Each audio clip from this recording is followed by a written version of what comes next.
Apocalypse.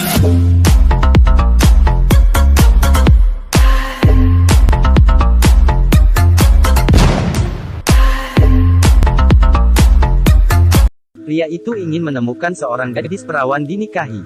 Jadi dia menculik seorang gadis yang belum dewasa. Dia menempatkan gadis itu di ruang bawah tanah. Tiap hari membersihkan tubuhnya, dan juga menceritakan dongeng untuknya. Pada saat yang sama untuk mengendalikan pemikiran gadis itu, dia mencuci otaknya dengan walkie-talkie. Patuhi aku, patuhi aku, patuhi aku. Tidak mudah untuk menunggu gadis kecil itu tumbuh dewasa. Dia segera memaksanya untuk berhubungan dengannya. Untuk mencegah gadis itu mengambil kesempatan untuk melarikan diri, dia sengaja mengikat kedua tangan mereka bersama.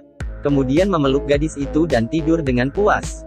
Dimulai dari hari ini, gadis itu selalu menghadapi penganiayaan pria itu. Dan setiap kali selesai berhubungan, pria itu bersikap tidak peduli, dan menggurungnya ke dalam ruangan bawah tanah. Setelah pria itu pergi, ekspresi menawan dari gadis itu tiba-tiba menjadi dingin. Dalam penahanan yang berkepanjangan, pria itu berpikir dia sudah berhasil mengendali gadis itu. Dan apa yang dia tidak tahu adalah, gadis kecil itu terus menunggu kesempatan. Dia tidak pernah menyerah ide untuk melarikan diri. Jika dia tidak pergi ke sekolah sendirian 5 tahun lalu, atau berjalan di jalan sepi itu, mungkin masa kecilnya akan dihabiskan dengan bahagia. Dia baru berusia 8 tahun pada waktu itu. Walaupun kecil, dia memiliki pemikiran dewasa, demi menarik perhatian pria itu. Dia meminta pria itu untuk memberinya ciuman selamat malam. Ini membuat pria itu sangat bingung.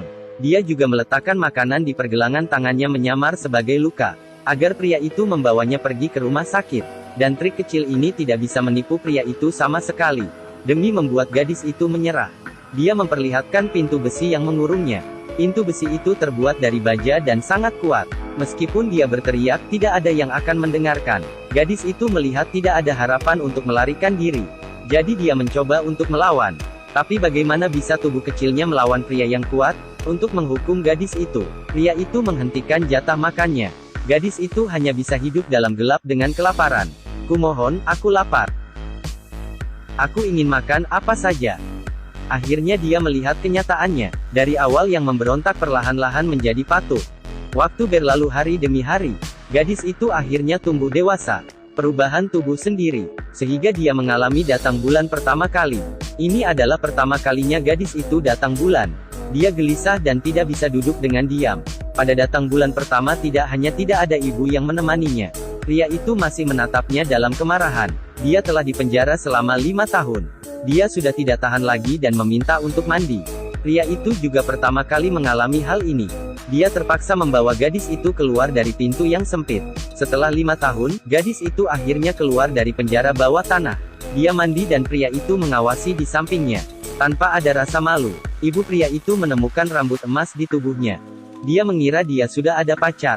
Sehingga dia marah dan mencukur gadis itu hingga botak. Dia bermain di klub malam hari itu. Seorang wanita cantik menari di depannya. Ini membuat pria itu merasa terpancing. Malam itu dia secara paksa memperkosa gadis itu. Setelah itu, gadis itu memohon padanya untuk melihat bulan. Pria itu membawanya ke halaman belakang. Gadis itu menghirup udara yang segar.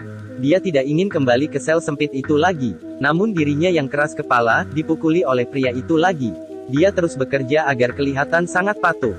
Sebenarnya saat dia berjalan keluar dari rumah, keinginan untuk melarikan diri telah terbangun kembali. Saat ini perencanaannya telah berjalan dengan mulus. Pria itu membawanya keluar dari rumah dan pergi ke supermarket.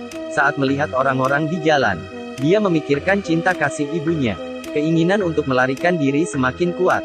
Di supermarket, pria itu mengawasinya dari kejauhan. Dia sangat takut untuk bergerak, dia sangat ingin melarikan diri. Tapi tubuhnya tidak bisa dikendali. Akhirnya pria itu semakin lega. Dia bergandengan tangan dengan gadis itu dan pulang rumah. Gadis itu yang kembali ke rumah memarahi dirinya yang tidak berguna. Dia mulai menyesali. Saat itu ada beritanya di radio. Ternyata orang tuanya tidak pernah menyerah mencarinya. Dia terus menangis. Saat putus asa, dia tiba-tiba terpikir untuk bunuh diri. Dia menyalakan kompor dengan kertas dan kehabisan napas karena asap. Dia bergegas mengipas asap keluar dari ventilasi. Tapi saat pria itu kembali, dia mencium bau terbakar. Sehingga dia memukulnya lagi. Mulai hari ini dia bekerja keras setiap hari. Seperti seekor kucing yang patuh sehingga membingungkan pria itu. Pria itu yang sudah tidak curiga, kembali membawanya pergi bermain ski. Di tempat bermain ski, dia mendapatkan kesempatan kedua kali untuk melarikan diri. Kali ini dia memberitahu diri sendiri agar tidak gagal lagi. Gadis ini berpura-pura masuk ke kamar mandi. Tiba-tiba terdengar suara di luar. Gadis itu memakai celana dan segera keluar. Rupanya seorang wanita sedang berdandan di depan cermin. Dalam keraguan gadis itu berjalan mendekatinya.